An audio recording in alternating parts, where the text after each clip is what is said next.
माननीय अध्यक्ष जी, मैं सबसे पहले तो आपका धन्यवाद देना चाहता हूं कि आज़ादी के बाद जो कुछ राष्ट्र के जीवन में महत्वपूर्ण प्रस्ताव आए हैं, उसमें से एक प्रस्ताव श्री राम जन्मभूमि पर मंदिर के निर्माण का, उसमें मुझे मेरे विचार रखने के लिए आपने मौका दिया, इसलिए हृदय से मैं आपका धन्यवाद करना चाहता हूं।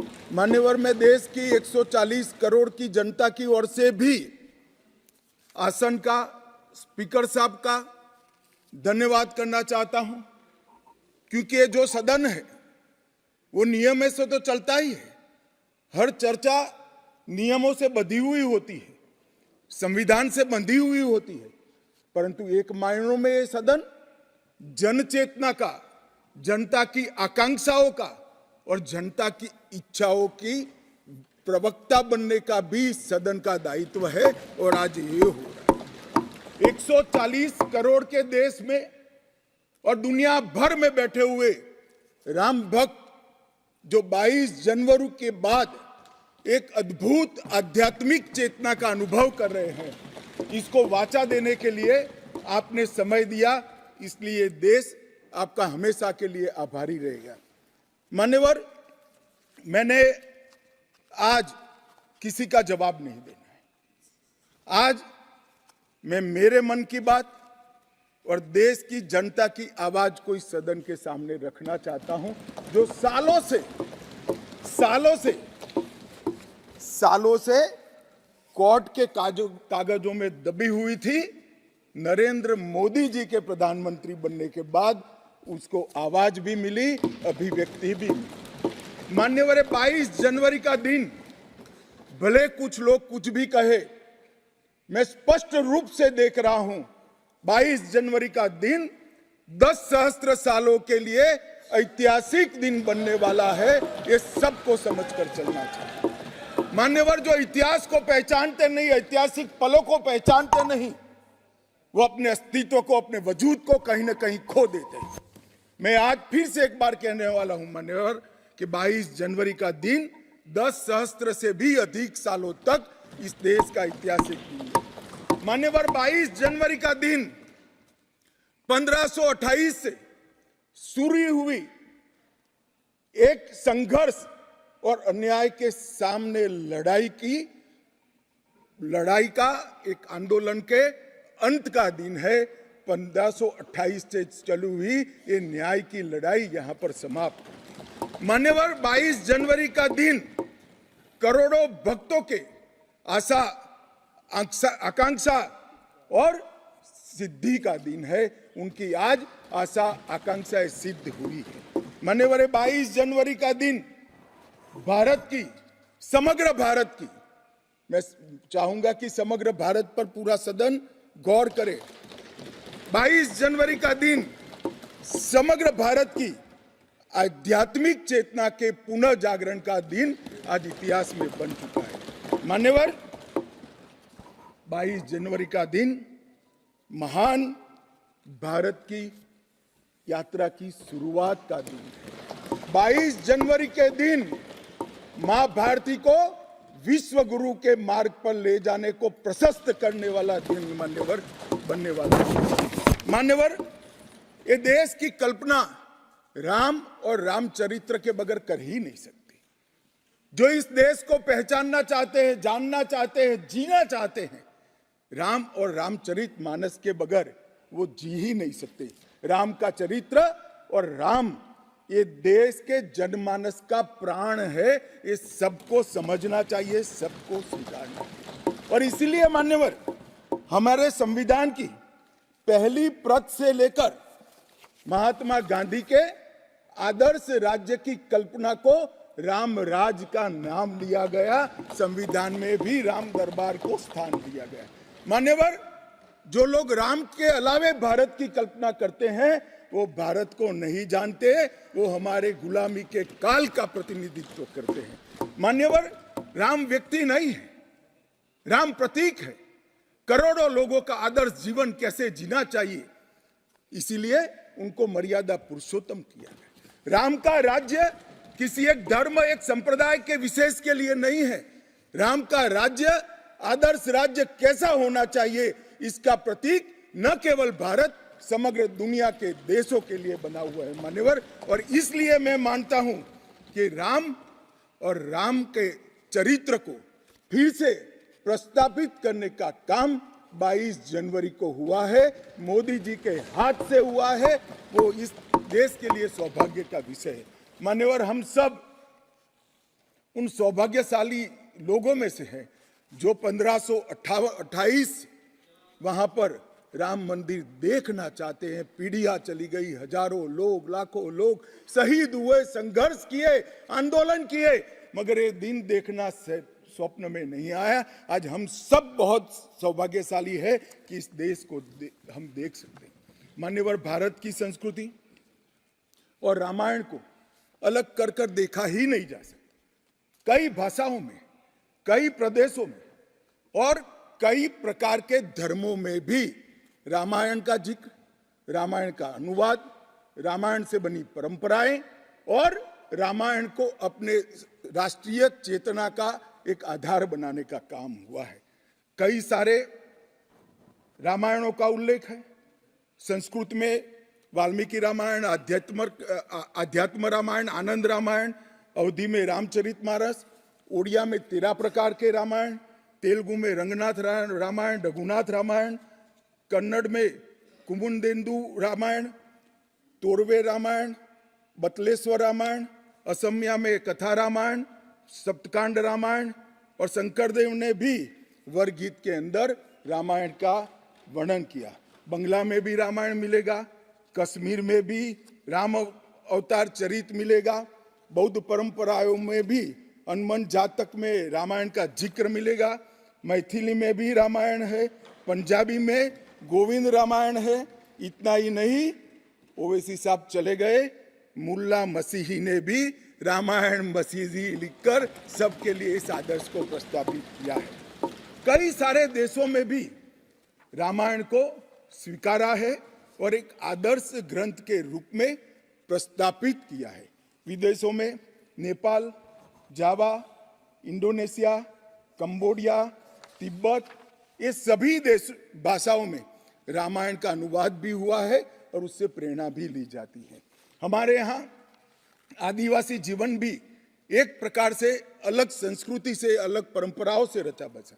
उरांव में, बोडो में, संथाल में, संकाल में, बिरहोर में और छोटा नागपुर में सभी जगह स्थानीय भाषाओं में रामायण का अनुवाद भी हुआ और रामायण के आधार पर अपने जीवन को, आदर्श को बनाने का काम भी हुआ। मान्यवर, राम और रामायण से अलग इस देश की कल्पना हो ही नहीं सकती। मान्यवर, ये जो राष्ट्र की इच्छा की परिपूर्ति सम्माननीय मोदी जी के हाथ से 22 जनवरी को अभिजीत मुहूर्त में हुई है। ये लड़ाई 1528 से लड़ी जा रही है। दशकों तक ये लड़ाई चली मान्यवर, दशकों तक लड़ाई चली। लगभग 1858 से कानूनी लड़ाई चल रही है। जब से अंग्रेजों का शासन था, 330 साल के बाद कानूनी लड़ाई का आज अंत आया है और रामलला अपने गर्भगृह के अंदर विराजमान हुए हैं। मान्यवर, 330 साल के बाद और 1528 से एक लंबा जो आंदोलन चला उसकी समाप्ति हुई है और देश की आध्यात्मिक चेतना की जागृति हुई है। मान्यवर, मैं इतना ही कहना चाहता हूं, ये आंदोलन से अनभिज्ञ होकर कोई इस देश के इतिहास को पढ़ ही नहीं सकता। आज से नहीं, 1528 से हर पीढ़ी ने इस आंदोलन को किसी न किसी स्वरूप से वाचा दी और ये मामला लंबे समय तक अटका रहा, भटका रहा, लटकता रहा। आज मोदी जी के समय में ही इसको परवान चढ़ना था, इस स्वप्न को सिद्ध होना था और आज देश स्वप्न सिद्ध होता हुआ दिखा है। मान्यवर, राम जन्मभूमि का जो इतिहास है ये बहुत लंबा है। अनेक राजाओं, संतों, निहंगों, अलग अलग संगठनों और कानून विशेषज्ञों ने ये लड़ाई में योगदान दिया है। मैं आज ये 1528 से 22 जनवरी 2024 तक की संपूर्ण कानूनी और युद्धों की और आंदोलनों की लड़ाई को, ये सभी योद्धाओं को बहुत विनम्रता से स्मरण करना चाहता हूं। और उनकी लड़ाई जब आज समाप्त हुई है, तब मुझे विश्वास है मान्यवर, वो जहां भी होंगे बड़ी आनंद की अनुभूति करते होंगे, अपनी श्रद्धा को चरितार्थ करने की अनुभूति करते होंगे। गिलहरी के समान कई लोगों ने अपना योगदान दिया और मान्यवर, ये राम सेतु जो बनना था 1528 से 22 जनवरी 2024 तक का, ये सेतु का भूमि पूजन भी नरेंद्र मोदी जी ने किया और प्राण प्रतिष्ठा भी नरेंद्र मोदी जी के। मान्यवर, 1990 में जब ये आंदोलन ने गति पकड़ी, उसके पहले से ही भारतीय जनता पार्टी का ये देश की जनता को वादा था। हमने पालमपुर कार्यकारिणी के अंदर हमने एक प्रस्ताव पारित कर कहा था कि राम मंदिर का निर्माण, इसको कोई एक धर्म के साथ नहीं जोड़ना चाहिए, ये देश की चेतना की पुनर्जागृति का आंदोलन है। इसलिए हम राम जन्मभूमि को मुक्त कराकर, कानूनी रूप से मुक्त कराकर वहां पर राम मंदिर की स्थापना करेंगे।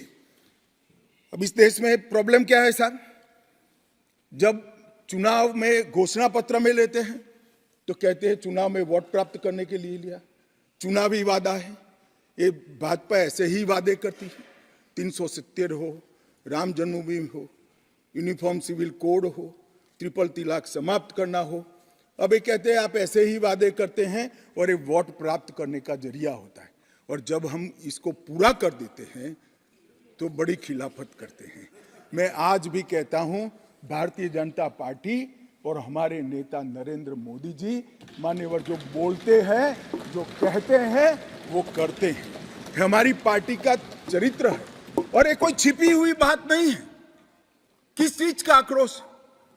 हम 1986 से कह रहे हैं कि हमारा भव्य राम मंदिर बनना चाहिए, संवैधानिक तरीके से। कुछ लोगों ने यहां पर और बाहर मीडिया के सामने प्रतिक्रिया व्यक्त की, वो कानून की दुहाई देते हैं। मैं उनको पूछना चाहता हूं कि मान्यवर, क्या सुप्रीम कोर्ट की 5 जजों की खंडपीठ के जजमेंट से आप वास्ता रखते हो या नहीं रखते हो? भारत के संविधान से वास्ता रखते हो या नहीं रखते हो? किसी ने अगर सुप्रीम कोर्ट की अवहेलना कर वहां पर मंदिर बनाया होता तो आप कुछ भी कह सकते थे, मगर जब देश की सर्वोच्च अदालत के 5 जजों की खंडपीठ ने, और जिसकी अध्यक्षता स्वयं चीफ जस्टिस ऑफ इंडिया और आने वाले 4 चीफ जस्टिस कर रहे थे, ऐसी महत्वपूर्ण बेंच ने जब ये निर्णय लिया, तब आप कैसे कन्नी काट सकते हो? मान्यवर, निर्णय पसंद हो तो स्वीकार कर लेना, सुप्रीम कोर्ट का सम्मान करना, और कोई निर्णय पसंद ना आए तो सुप्रीम कोर्ट के भी बड़ा बुरा करना, ये ठीक नहीं है। मान्यवर, सुप्रीम कोर्ट के निर्णय ने आज पूरी दुनिया में भारत के पंथ निरपेक्ष चरित्र को उजागर किया है। दुनिया में एक भी देश ऐसा नहीं है जहां बहुमत समाज ने अपनी आस्था का निर्वहन करने के लिए इतनी लंबी कानूनी लड़ाई लड़ी। हमने राह देखी है, सुप्रीम कोर्ट में लड़ाई लड़ी, और सुप्रीम कोर्ट का जजमेंट आने के बाद वहां पर आज भव्य राम मंदिर बना है। मान्यवर, जो बोल रहे हैं उनको भी सब मालूम है कि क्यों बोल रहे हैं।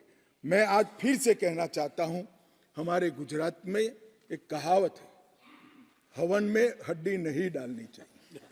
पूरा देश जब आनंद में डूबा है, पूरा देश आध्यात्मिक चेतना की जागृति का अनुभव हो रहा है, भैया स्वागत कर लो, साथ में जुड़ जाओ, इसी से देश का भी भला है और सबका भला है। मान्यवर, एक लंबी लड़ाई के बाद स्थगितता में पड़े हुए मामले को नरेंद्र मोदी जी ने एक युग परिवर्तन करने के लिए, जब मोदी जी को देश की जनता ने लंबे समय के बाद और कांग्रेस के बगैर किसी दल ने पहली बार पूर्ण बहुमत के साथ प्रधानमंत्री बनाना, तब से ये लड़ाई शुरू हुई। मान्यवर 14 से 19 तक राम जन्मभूमि मंदिर की लड़ाई चली, उसका ट्रांसलेशन हुआ, सालों लगे, लाखों पेज का अनुवाद हुआ, अनुवाद होकर कोर्ट के सामने गया, बीच में चुनाव आ गया, कोर्ट ने माना कि चुनाव के वक्त फैसला देंगे तो इसको शायद अलग दृष्टि से देखा जाएगा, कोई बात नहीं। चुनाव के बाद फिर से मोदी जी आ गए और फिर केस चला और अंततोगत्वा जब कोर्ट ने न्याय किया तब 5 अगस्त 2020 को 19 को मोदी जी ने इसकी नींव रखकर इसकी शुरुआत। मान्यवर, ये जो 20 से 24 की यात्रा है, वो 20 से 24 की यात्रा भी समझनी चाहिए। राम जन्मभूमि का आंदोलन ऐसे ही नहीं चला, इसके साथ हर गांव, हर घर में हर करोड़ों राम भक्त, अनेक संगठन, भारतीय जनता पार्टी, राष्ट्रीय स्वयंसेवक संघ समेत घर घर गए, शिला लेकर गए, पूजा की और वो पत्थर को राम मंदिर की शिला बनाकर अयोध्या तक पहुंचाने का काम। करोड़ों लोगों ने अपनी श्रद्धा, अपनी इच्छा संवैधानिक तरीके से, शांतिपूर्ण तरीके से अयोध्या पहुंचाई और सुप्रीम कोर्ट ने जब जजमेंट दे दिया, निर्णय दे दिया, तब जाकर राम मंदिर के निर्माण की शुरुआत हुई। अडवाणी जी ने सोमनाथ से अयोध्या यात्रा भी की और इसके साथ साथ निहंगों ने शुरू करी हुई लड़ाई, अशोक सिंघल जी जो चरम सीमा पर ले गए थे, अडवाणी जी ने जन जागृति की और मोदी जी ने जन आकांक्षा की पूर्ति कर कर एक आध्यात्मिक चेतना का जागरण कर दिया। मान्यवर,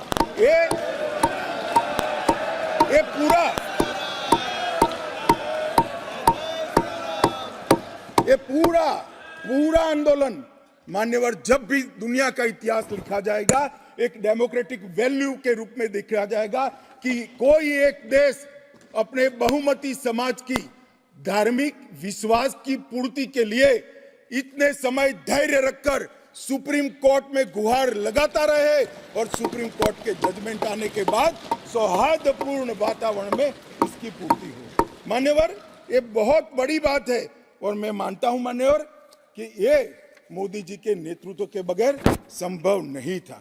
मान्यवर, मैं इतना ही कहना चाहता हूं कि जब राम मंदिर का निर्माण हो रहा था तब और जब जजमेंट आया तब कई लोग आगाज लगा रहे थे, कई लोग अनुमान कर रहे थे इस देश में रक्तपात हो जाएगा, इस देश में दंगे हो जाएंगे, इस देश में धर्म के बीच में बड़े विवाद होंगे।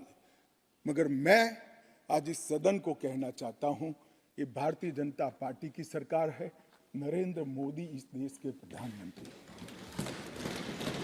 कोर्ट के जजमेंट को भी जय पराजय की जगह सबकी मान्य न्यायालय के आदेश में परिवर्तित करने का काम मोदी जी के दूरदर्शी विचार ने। और उसके बाद जब समय आया, निर्माण के बाद जब समय आया मान्यवर, उनको न्योता मिला कि वो आकर भूमि पूजन करें। 130 करोड़ की जनता के वो जनप्रतिनिधि हैं। न्यास ने उनको नेतृत्व करने का, जनता का प्रतिनिधि के नाते जब मौका दिया शिलान्यास करने का, तब मोदी जी के जो पूरा आचरण है इसको ध्यान से देखना चाहिए। मान्यवर, वो आचरण आने वाले अनेक सैकड़ों सालों तक दुनिया के सामने रहेगा और दुनिया के सामने इससे कई लोगों को प्रेरणा भी मिलेगी। मान्यवर, हम सब ने आचार्य गोविंद देव गिरि जी ने जो वक्तव्य दिया वो सुना है। मोदी जी को जब मौका मिला तब उन्होंने रामानंदी समाज के, संप्रदाय के और वैष्णव संतों से पूछा कि भाई प्राण प्रतिष्ठा करनी है, किसी संसारी ने करनी है, तो इसके यम नियम, इसके लिए किस प्रकार की उपासना करनी चाहिए, और जो संतों की ओर से सुझाएगा उससे भी अनेक गुना कठोर 11 दिन का व्रत इस देश के प्रधानमंत्री।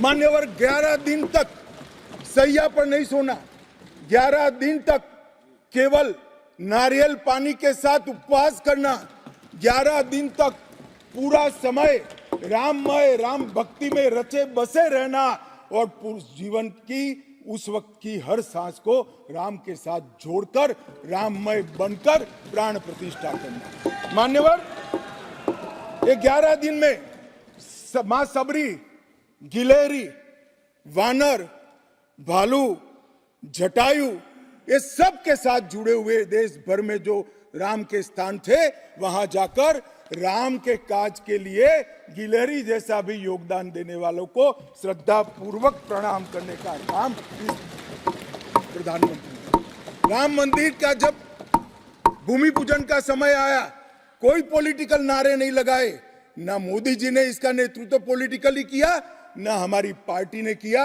हर रोज एक राम का भजन अलग अलग भाषा में ट्वीट कर एक भक्ति का आंदोलन शुरू किया। मान्यवर, इस देश में कई सारे भक्ति के आंदोलन खड़े हुए हैं, ढेर सारे आंदोलन खड़े हुए। मान्यवर, इस देश में भक्ति का आंदोलन कोई नया नहीं है। मान्यवर, मीरा ने चलाया, गुजरात में नरसिंह मेहता ने चलाया, रामानंद ने चलाया, एकनाथ और ज्ञानेश्वर ने चलाया, शंकरदेव और माधवदेव ने असम में चलाया, चैतन्य महाप्रभु ने चलाया, समर्थ रामदास ने चलाया। ये सब भक्ति आंदोलन ने समय समय पर देश को मजबूत करने का काम किया है, सनातन धर्म को टिकाने का काम किया है और सनातन धर्म के प्रति सबकी आस्था को बंधाने का काम। घनघोर अंधेरी रात में एक ध्रुव तारे की तरह ये भक्ति आंदोलन ने देश के जनमानस का नेतृत्व किया। भारत के ही छोर में 10 सिख गुरुओं ने अनेक प्रकार के बलिदान, एक दशम पिता ने तो अपना सर्वस्व दान कर दिया। इस प्रकार के त्याग की भी इस देश की परंपरा रही, परंतु ये समग्र भारत के हजारों साल लंबे सांस्कृतिक और राजनीतिक इतिहास में एक शासक ने, एक जनता के व्यक्ति ने, एक जनता के प्रतिनिधि ने अपने यम, नियम, तप और उपासना से भक्ति चेतना की जागृति की, तो इसका एकमात्र घटना नरेंद्र मोदी जी ने की। और मैं तो स्वयं अनुभव कर रहा हूं। मैं उस दिन बैठा था लक्ष्मी नारायण मंदिर में, दिल्ली में बिरला मंदिर में, जो जनता थी, जो लोग थे, सबकी आंखों में आंसू थे। पूरा देश राममय हो गया था और जय श्री राम के नारे लगा रहा। मान्यवर, मोदी जी ने बड़ी शालीनता के साथ विजय के, पराजय के कोई भाव के बगैर जय श्री राम के युद्ध के नारों से पूरी दुनिया जानती है। जय श्री राम की वानर सेना का युद्ध का घोष था, पूरी दुनिया जानती है। जय संघर्ष चला तब जय श्री राम चला और मंदिर बना तो जय सिया राम हो गया। संघर्ष से भक्ति की यात्रा पूरे देश को आगे ले जाने वाली यात्रा है। मान्यवर,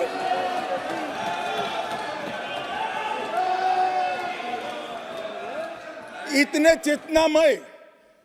चेतनामय वातावरण के अंदर भी विभाजन की बात करने वाले लोगों से मेरा करबद्ध निवेदन है, समय को पहचानो, एकता के संदेश को स्वीकारो और आगे देखकर चलना शुरू करो, भारत की और हम सब की भलाई। मैं आज आपके माध्यम से ये मैं कहना चाहता हूं, ये राम मंदिर का निर्माण, और राम मंदिर में रामलला की बाल प्रतिमा, मनोहरी दृश्य, आंख बंद कर देते तो सामने वो प्रतिमा दिखाई पड़ती। इतनी मनोहरी प्रतिमा बनाने का काम हुआ और उसकी प्राण प्रतिष्ठा भी हुई। मान्यवर, एक प्रकार से समग्र भारतीय संस्कृति को मोदी जी के माध्यम से एक अभिव्यक्ति का काम है। मान्यवर, राम का जीवन ही अपने आप में परिपूर्ण जीवन। बचपन में ही शिक्षा संस्थानों की रक्षा के लिए विश्वामित्र के वहां रावणों का वध किया, अहल्या को सम्मान दिया, मां सबरी को गले लगाकर इस देश के गिरिजन और पिछड़े लोगों को गले लगाने का काम किया, महिलाओं का सम्मान किया और गिलहरी, गिद्ध, वानर, रींछ, वनवासी सबको जोड़कर सत्य पर सत्य की विजय का झंडा श्री राम ने फहराया। और मोदी जी ने जब ये अयोध्या बन रही है, ढेरों लोगों ने, मैं आज सबके बीच में कहने से मेरी आपको अपने आप को रोक नहीं सकता, ढेरों लोगों के प्रस्ताव कि अयोध्या के इंटरनेशनल एयरपोर्ट को श्री राम का नाम दिया जाए। बड़ा लोक लुभावन प्रस्ताव, परंतु मोदी जी ने महर्षि वाल्मीकि का नाम देना, सारे मौकों पर दशरथ का, सीता माता का चौराहे पर नाम देने का प्रस्ताव आया था। मोदी जी ने कहीं जटायु को रखा, कहीं गिलहरी को रखा, कहीं हनुमान को रखा। मान्यवर समग्र समाज साथ में लेने का काम किया। मान्यवर, ये जो मंदिर बना है उसके निर्माण में भी पूरे समाज को साथ में रखने का काम किया गया है। मान्यवर, मैं आपको जरूर बताना चाहता हूं कि इसमें देश के हर हिस्से को स्थान देने का काम मंदिर के निर्माताओं ने किया है। एक भी प्रदेश ऐसा नहीं है जहां से कुछ नहीं आया है। हर प्रदेश और आसपास के सभी देशों से राम काज के लिए कुछ न कुछ समर्पित हुआ है। सबकी भूमिका रही है। पूरे समाज को जोड़कर मान्यवर ये मंदिर बना है। ये सामाजिक एकता का एक अद्भुत उदाहरण है मंदिर है। सांस्कृतिक पुनर्जागरण का अद्भुत उदाहरण है मंदिर है। मान्यवर, अयोध्या में राम मंदिर विध्वंस के सामने विकास का विजय है। मान्यवर, अयोध्या में राम मंदिर धर्मांधता के सामने आध्यात्मिकता और भक्ति का विजय है। मान्यवर, भारत के गौरवमय युग की ये शुरुआत है। आत्मनिर्भर भारत और विकसित भारत का रास्ते का प्रशस्तीकरण का पॉइंट है और भारत माता को विश्व गुरु बनाने के रास्ते की मान्यवर शुरुआत है। मैं जरूर मानता हूं कि सालों से, सदियों से इस देश के प्रेरणा पुरुष रहे, जिनके चरित्र से न केवल इस देश, पूरी दुनिया संदेश लेती है। ऐसे प्रभु श्री राम को मूर्ति का अपने निज घर में स्थापन से इस देश का जो नया युग शुरू हुआ है, ये बहुत शुभांकर होगा।